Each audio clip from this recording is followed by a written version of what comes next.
आज हमारे बीच मनोज्ञा तिवारी है। मनोज्ञा एक अनुभवी मार्केटिंग और ग्रोथ एक्सपर्ट हैं। अब वे एक फुल टाइम कंटेंट क्रिएटर और एजुकेटर बन चुकी हैं। मनुकहित नाम के इंस्टाग्राम और यूट्यूब पर उन्होंने 1 मिलियन से ज़्यादा लोगों की एक मजबूत कम्युनिटी बनाई है। वे एक पॉडकास्ट भी होस्ट करती हैं जिसमें भारत के सबसे प्रभावशाली लोगों के साथ संस्कृति, पहचान और व्यक्तिगत विकास जैसे विषयों पर गहराई से बातचीत करती है। आज वे गुरुदेव से कुछ सवाल पूछेंगे। जय गुरुदेव। गुरुदेव, मेरा सबसे पहला प्रश्न ये होगा कि हम जो सब यहाँ पर इतने सारे लोग सत्संग के लिए इकट्ठा हुए हैं, रोज़ हम सत्संग करते हैं, इसकी क्या महत्ता है, क्या इम्पोर्टेंस है सत्संग की?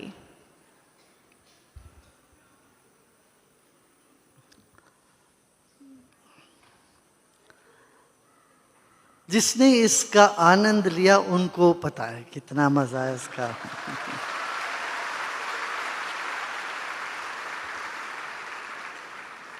अपना एंटरटेनमेंट में जाते हैं, उससे क्या मिलता है? अभी क्रिकेट हो रहा है, IPL वॉच करते हैं तो उसमें कुछ मिलता है।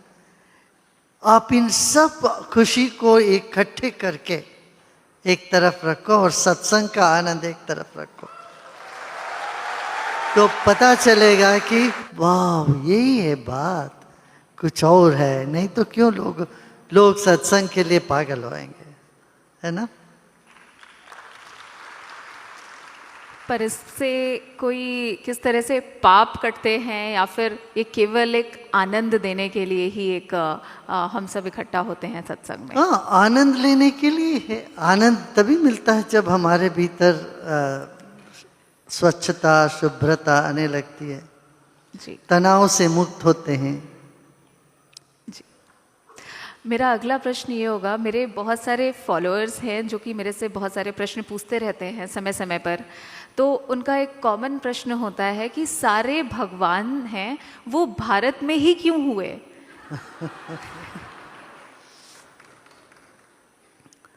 देखिए, हर जगह का कुछ ना कुछ विशेषता होती है। जी। आप पूछोगे सारे एप्पल ट्री शिमला में ये क्यों होते हैं, हिमाचल में ये क्यों है? माने ऐसा नहीं है भगवान दूसरे जगह नहीं है, भगवान सर्वव्यापी है, सब जगह है। मगर भारत की अपनी विशेषता है, यहाँ अपना आध्यात्म। तो हर देश की अपनी अपनी कुछ खूबी है। तो मगर ये जो मुख्य अवतार हुए हैं, राम, कृष्ण, बुद्ध, ये सब भारत में ही जन्म हुए। जी जी गुरुदेव। अगला प्रश्न मेरा उस समय से है जब सती माता अपने पिता के घर पे जा रही थी, पर शिव जी को उन्होंने नहीं बुलाया था पिता ने। तब सती माता को रोकने का प्रयास करा था शिव जी ने कि आप मत जाइए देवी। तब सती माता ने अपने 10 महाविद्या का रूप लिया था। जब शिव जी को पता था कि क्या होने वाला है, वो अंतर्यामी है, जब माता सती को पता था कि क्या होने वाला है, तो ये फ्रिक्शन क्यों हुआ? ये 10 महाविद्याओं में उनको टूटना, उनका इतना शिव जी पे क्रोधित होना, ऐसा क्यों हुआ? देखिए, पुराण को आप समझने के लिए एक सूक्ष्म दृष्टि चाहिए। ऊपर से देखने से एक कथा है, कई बार अटपटा सा लगता है। क्या शिव जी को बालक ने रोक दिया, वो इतना क्रोधित हो गए? साधारण मनुष्य भी इतना क्रोधित नहीं होता है ना। फिर उसने क्या त्रिशूल लेके अपने बेटे का गला काट दिया। वो तो सर्वज्ञ बोलते हैं, उनको कैसे पता नहीं चला ये खुद का बेटा है? इस तरह से कई सवाल उठेंगे आपके मन। क्यों आप सिर्फ कहानी को देखते हो? कहानी नहीं, उसके पीछे तत्व है। ये सब सिंबॉलिक है, माने प्रतीकात्मक है। वो वहाँ गहराई में देखेंगे तो आप अचंबा हो उठोगे, इसका क्या कितना अद्भुत रहस्य है इसमें। ऐसे इसलिए पुराणों को कभी भी हम फेस वैल्यू पर नहीं लेना चाहिए। हमने इस पर काफ़ी बात बताया, गणेश रहस्य। जी ऐसे ही दक्ष रहस्य, दक्ष प्रजापति की, दक्ष माने क्या, स्किल। जब शिव तो भोले भाव है, भोले भाव है, दक्ष बड़े चतुर है, और चतुराई और भोलेपन के सामने नहीं चलता। भोलेपन में बल होता है, कभी चतुराई हार जाती है। इस तरह से इसकी गहराई में सोचना चाहिए। जी गुरुदेव, एक प्रश्न मेरे दिमाग में हमेशा आता रहता है, क्योंकि मैंने रामचरितमानस, रामायण की ऐतिहासिकता पे बहुत काम करा है और महाभारत की ऐतिहासिकता पे भी काम किया है। तो जब मैं ये देखती हूँ कि इनके महानायक, रामायण के भी और महाभारत के भी, राम जी और कृष्ण जी, इनका जब देहावसान का समय आया, मृत्यु का समय आया, तो दोनों का नेचुरल डेथ नहीं थी, दोनों की एब्रप्ट एंडिंग हुई है। उन्होंने एक नेचुरल तरीके से देहावसान नहीं किया। तो ऐसा क्यों? इसके पीछे कौन सा सूक्ष्म रहस्य या ऐसी कौन सी चीज़ रही होगी? आप 10 अवतारों को लोगे या और सब चीज़ों को लोगे तो इसमें कई सारे प्रश्न उठते हैं। परशुराम अवतार ही ले लो, परशुराम अवतार को ले, वो तो अरे परशुराम को कौन बोलता है अवतार? ये कहेंगे कह रहे उससे बेहतर है हम अच्छे आदमी हैं। इसका मतलब ये है कि ईश्वर सब जगह है, सब में है, और मर्यादा पुरुषोत्तम श्री राम का नाम ही मर्यादा पुरुषोत्तम है कि वो एक जीवन का एक आदर्श दिखाए। सुखी साम्राज्य का क्या हो सकता है ना। अब वैसे ढूंढने जाओगे आप, श्री राम में भी बहुत सारी गलतियां निकाल सकते हैं। धोबी ने तो बता ही दिया था, उसके बाद एक धोबी की बात सुन के अपने पत्नी को भेज दिया। इस तरह से कई वहां पर कमियां दिखेगी आपको। ऐसे कृष्ण के जीवन में देखोगे तो बिल्कुल उल्टा, जो जो श्री राम ने किया उसका एकदम विपरीत किया श्री कृष्ण ने। जी। तो इसलिए कृष्ण को कहते 16 कला की, श्री राम को कहते 12 कला। जी। तो ये जो इसमें जो गहराई है, इसका सिद्धांत को पकड़ना चाहिए हमें। और सिद्धांत मूलतः और कैसे हमारे जीवन के साथ संबंध रखता है। अभी एक अध्यात्म रामायण है, उसमें कहते हैं कि रामायण का अध्यात्म क्या चीज़ है। माने रामायण कभी हुआ एक देशीय, एक कालिक नहीं है, ये सार्वभौमिक सार्वकालिक है हमारे। माने अभी भी चल रहा है। हमारी आत्मा ही राम है, मन सीता है, अहंकार रावण है, और श्वास हनुमान जी है, होश लक्ष्मण जी है। इस तरह से देखेंगे रामायण घटित हो रहा है हमेशा। ऐसे भगवत गीता ऐसा नहीं समझते कभी घटित हो गया। भगवत गीता तो रोज रोज हो रहा है। जिस दिन आप विषाद करते हो हर चीज ये ठीक नहीं वो ठीक नहीं, रो तो पहला अध्याय में हो, आप घबरा गए हो तो पहले अध्याय में हो, और थोड़ा बुद्धिमत्ता दिखाती हो मगर हो मूर्ख तो दूसरे अध्याय में हो। इस तरह से कदम कदम देखोगे तो जीवन के 18 जो पड़ाव है वो 18 अध्याय होता है। कभी भक्ति उमड़ती है हमारे भीतर तो हम कहते हैं हम 12वें अध्याय में बैठ गए। तो जीवन के साथ इसको जोड़ के देखना चाहिए। और ठीक है, हुआ होगा भाई, हम क्यों उनके लॉयर बने। हम ना रामचंद्र जी के लॉयर ना कृष्ण जी के लॉयर है। ठीक है, हम अपना देखते हैं आज क्या है, अपना जीवन में हमें क्या देना है, लेना है, वो देखना चाहिए। तो गुरुदेव, जिस तरीके से बोला जाता है कि भगवान की भक्ति करोगे तो स्वर्ग मिलेगा और कर्म अच्छे करोगे तो स्वर्ग मिलेगा या नरक मिलेगा। अच्छा देखिए, कर्म अच्छे करे तो अच्छा ही मिलेगा, उससे सुख मिलेगा, वो तो कोई ग्रंथ से तुम्हें सीखना नहीं है। अभी देखो तो, अब कुछ गलत करके देखो, किसी का तपाचा किसी का ये मार के देखना क्या मिलता है, और किसी को कुछ अच्छी बातें कह के देखो क्या मिलता है। ये तो अच्छे कर्म का अच्छे फल तो अभी सिद्ध होगा ना भाई। जीवन में खुद ये सब अनुभव कर ही सकते हैं, हम लोग करते भी हैं। हाँ, कभी कभी ये प्रश्न आता है, हम सब अच्छा है करते रहे, हमारे साथ क्यों बुरा हुआ है। अगला ही प्रश्न ये था। हाँ, हमको क्यों, हमने कभी किसी को बुरा नहीं चाहा, मेरे साथ ऐसे क्यों हुआ।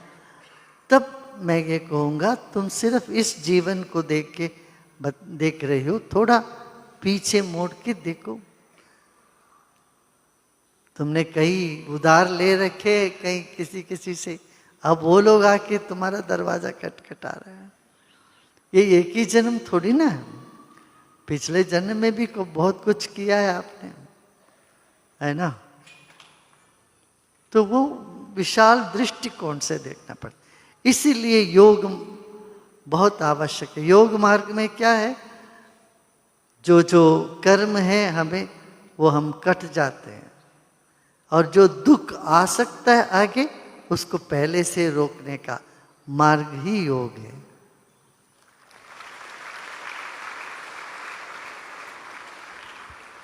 आपने बोला कि दृष्टिकोण को बड़ा करो। पिछले जन्म की भी या प्रारब्ध आपके साथ आ रहा होगा, जिसकी वजह से आपको दुख या सुख झेलने पड़ रहे हैं, पर हमें पूर्व जन्म की चीज़ें याद क्यों नहीं रहती हैं? अच्छा, ये कोई बड़ी बात नहीं, आजकल वो ध्यान करोगे तो सब जान लोगे, उसको कोई दिक्कत नहीं। 3 घंटे टाइम लेके बैठ जाना। अब पास्ट लाइफ रिग्रेशन तो बहुत लोग करते हैं, और इस तरह से हमारे यहाँ एटर्निटी प्रोसेस बोलते हैं। एक टीचर के साथ बैठ जाओ और आपको पीछे पीछे ले जाएंगे, मगर जान के भी क्या करना है, ये सब जान के करना क्या है, आगे बढ़ते जाना चाहिए।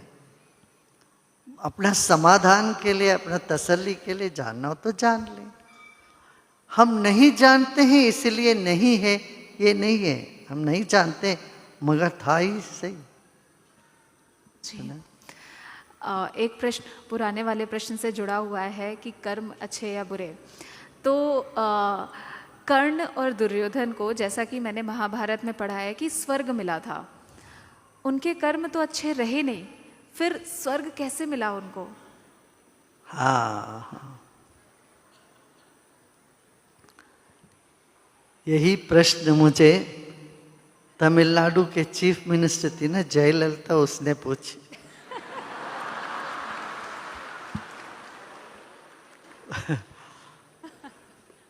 उसने कहा, गुरुदेव जीवन भर अच्छा किया धर्मराज ने, बाद में उनको स्वर्ग मिला कि नहीं मिला पता है, मगर दुर्योधन जीवन भर गलत किया, यहाँ पर भी उसने अच्छे से राज्य किया, मर के भी उसको स्वर्ग मिल गया। तो अच्छे क्यों रहना है, हम भी क्यों घोटाला क्यों नहीं करें, ये बताइए। हम नेक व्यक्ति रहे। देखिए, वो तो उस वक्त पद से हार गई थी इलेक्शन में, तो बोले देखिए ये आदमी आए, इतना इसने नुकसान करता, इतना ये बातें जो भी, तो हम अच्छे क्यों रहना है। हमने कहा, तुम्हें पता है क्या दुर्योधन चैन से सोया था कि नहीं? तुम गलत करोगे तो तुम्हारी नींद हैरान हो जाएगी, भाई इधर भी तुम खुश नहीं हो, है ना। मगर अपने यहाँ कई पुराण में है, आखिरी दम में वो हरि का स्मरण किया, फिर उनको मुक्ति मिल गई। अजामिल का है और लोगों का और भी भक्तों का ऐसी है कहानी। इसका मतलब यही, कर्म कटने के लिए बहुत समय नहीं लगता। मतलब एक कमरे अंधेरा रहा, 20 साल में बंद रहा, तो उसमें रोशनी आने के लिए 20 साल नहीं लगता, क्षण भर में आ सकता है। इसलिए कहते पाप क्या कर्म क्या तू बुला दो, कर्म की चिंता ना करो, हाँ? ये परीक्षा ना होगी दोबारा, तो तुम अपने में टिक जाओ। ज्ञान ज्ञान अग्नि दग्ध कर्माणि, भगवान ने गीता में कहा, जितना भी दुराचारी रहो हो, मगर मेरे पास आ जाता है तो उसका सारा दुष्कर्म कट जाएंगे।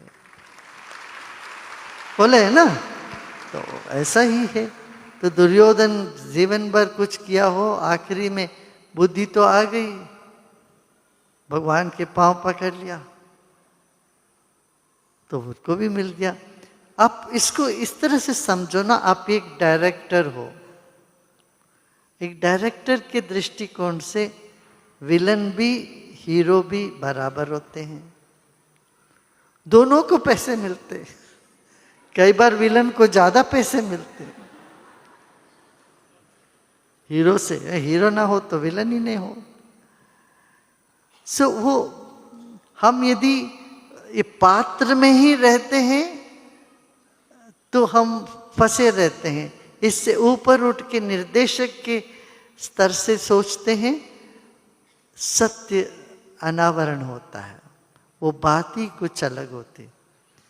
यही हमारे सारे मंदिरों में, पुराणों में यही दर्शाता है।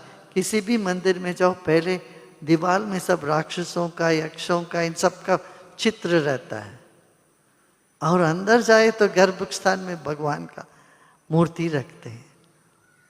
इसका मतलब यही है, जीवन में सब कुछ होता है, ये सब रिलेटिव है, और इन सब को लेके आगे बढ़ना चाहिए और इन सब के पार जाना चाहिए। इसीलिए जब धर्मराज ने अपनी पत्नी को जुए में दांव पे लगाया, उसके बाद भी उनको धर्मराज बोला जाता रहा, जबकि ये तो धर्म नहीं था पत्नी को दांव पे लगाना। हाँ हाँ, नाम तो पहले याद, नाम तो पीताम्बर दास होते हैं या लक्ष्मीपति होते हैं, और तो भिक्षा भी मांगते हैं।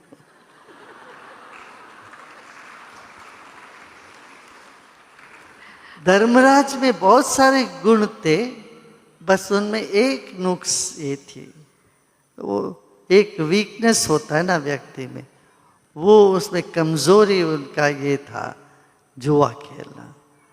अब लोगों में बहुत सारे गुण भी होते हैं, मगर उनमें कुछ ना कुछ ऐब होता है। इसीलिए धर्मराज को किसी ने भगवान नहीं बोला, सिर्फ कृष्ण को भगवान के।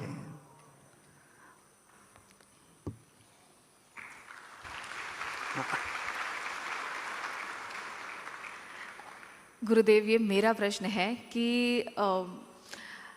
अगर भीष्म पितामह पहले ही विवाह करने के लिए हाँ बोल देते और अपनी उस प्रतिज्ञा के लिए अडिग नहीं रहते तो ये सब बातें खत्म हो जाती, रहा महाभारत होता ही नहीं। वही तो क्या उनका इतना अडिग रहना सही था कि उन्होंने पूरे कुल का और पूरा सब विनाश और कर दिया? हाँ ठीक तो है। महाभारत होता ही नहीं था तब तो, महाभारत होने के लिए ये सब होना था ना, इसीलिए महाभारत कहते हैं, जहाँ पर हर तरह की झगड़ा है, झंझट, मनस्ताप, ये सब होता है। अच्छा, do you think Draupadi was responsible for Mahabharat? Do you think Draupadi was responsible for Mahabharat? Well,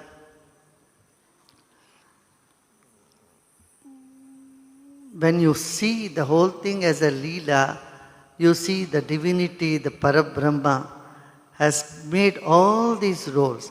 If you see the Puranas, that's what you see. What the Rakshasas, they were the doorkeepers of heaven. Then they were asked to go in the world in 3 lifetimes as bad guys or 100 lifetimes as good guys. They chose to be 3 lifetimes.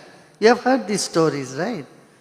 So all this indicates in duality there is always 2 sides, good and bad. That is what it is, duality. So you try to find solution in duality, you're not going to find.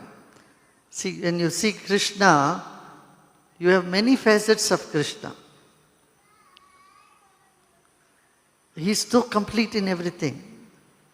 But if you see the Jains, they put Krishna in hell. Yes. Narak mein डाल देते. Yeah. मगर they could not keep him in Narak alone. He said, अगले जो युग में he will become the first तीर्थंकर.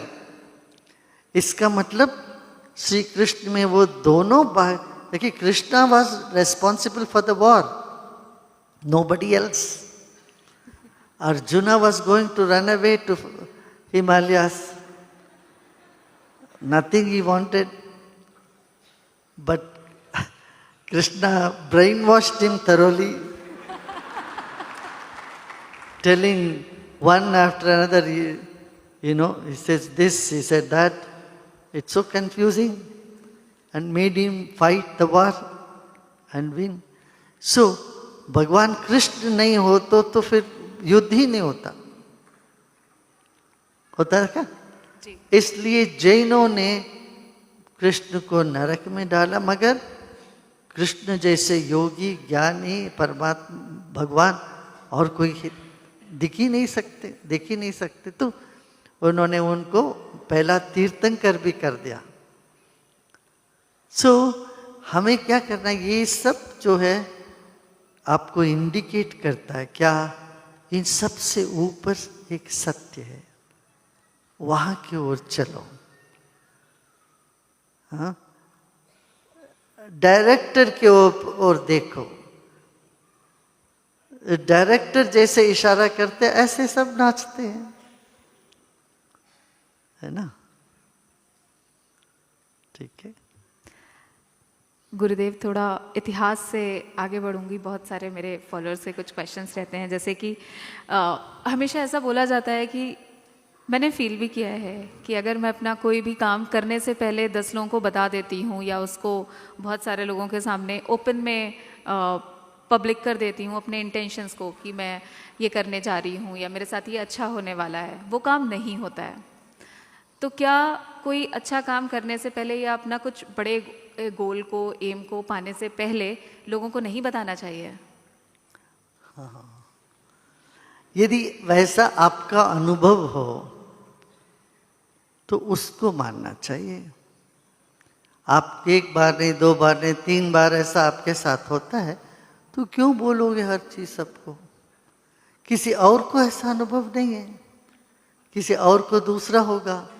तो हम जैसे संकल्प डालते हैं हमारे मन में, वैसे होने लगता है. आज के समय पे बहुत मुश्किल होता है एक सत्य संत को पाना. तो how we can identify a true Saint?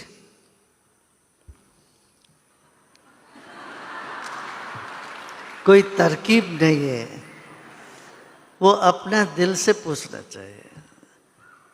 क्यों? अपने दिल बताता है.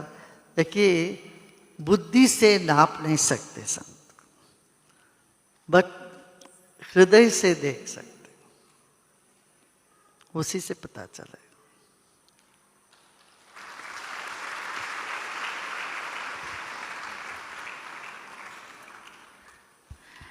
गुरुदेव, नाम जप की बहुत महत्ता बताई जाती है, तो अगर कोई और भी कोई तरीके की भक्ति नहीं कर पा रहा है अपनी डे टू डे लाइफ में, तो क्या केवल नाम जाप से उसका उद्धार हो जाएगा?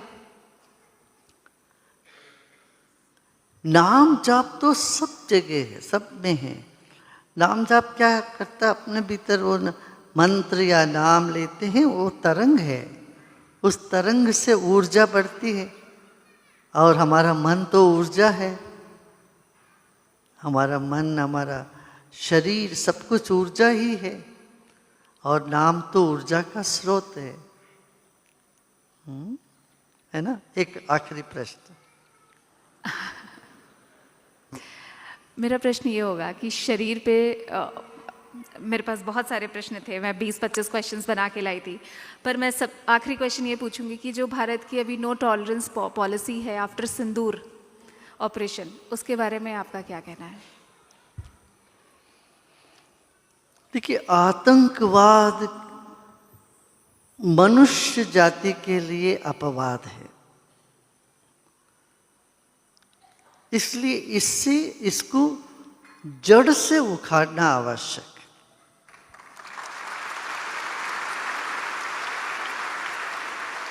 वो व्यक्ति के विकास के बगैर संभव नहीं है। आप दुर्गा सप्तशती में आप देखते हैं, रक्त बीजासुर, वो उसकी रक्त, उस असुर का रक्त जहां भी एक बूंद गिरा तो वहां और 100 पैदा हो गए। जी। बल से इनको दूर नहीं कर सकते हैं, तो दुर्गा माँ ने क्या है, जिह्वा को कर दिया और जिह्वा में उसको थाम लिया सारे रक्त को। इसका मतलब क्या है, समझ से, बातचीत से। देखो, जो व्यक्ति आसुरी प्रवृत्ति में जाता है, उस प्रवृत्ति को खत्म करने के लिए समझ चाहिए, बुद्धि, उनका बुद्धि फिर जाए, सही सीधा हो जाए, तो उनके भीतर से आतंकी भाव ही मिट जाएगा। ये करना आवश्यक है। इसलिए आतंकियों को एक जगह बंद करिए, फिर उनको शिक्षा दीजिए। ये आवश्यक है। और जहां कहीं भी ऐसे आतंक का बीज दिख रहा है, वहां बीज से उसको खत्म करना चाहिए।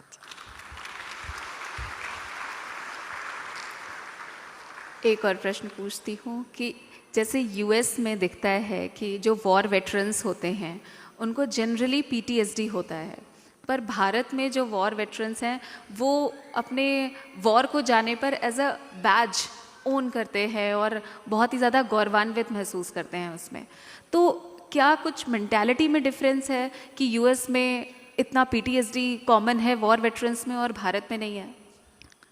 यूएस जैसे युद्ध किया, ऐसे युद्ध भारत ने नहीं किया। यूएस ने क्या किया, यूनाइटेड स्टेट्स ने अफगान हो, इराक हो, वहाँ घुस करके वहाँ महिलाओं को, बच्चों के ऊपर, सबके ऊपर बहुत अत्याचार किया। वो सब करके जब बाहर आते हैं, वापस आते हैं, अपने परिवार के साथ बैठते हैं, उनको वो सब याद आने लग जाते। इससे पीटीएसडी होती है। हमारे देश में हमने कभी ऐसा युद्ध नहीं किया कि जाके किसी के घर पे घुस के उनको वो कुछ हिंसा करे। हमने सिर्फ और सिर्फ देश की सुरक्षा पर जोर दिया है। हमें कोई दुश्मन आए, उनको नाकामयाब करने में हम लोग लगे हुए थे। ये भारत का विशेषता। हमने कभी किसी देश में जाके आक्रमण करके वहाँ के लोगों को तंग करके वहाँ के संपत्ति उठा के लेके आए, ऐसा कभी नहीं हुआ। बहुत बहुत आभार गुरुजी। Thank you.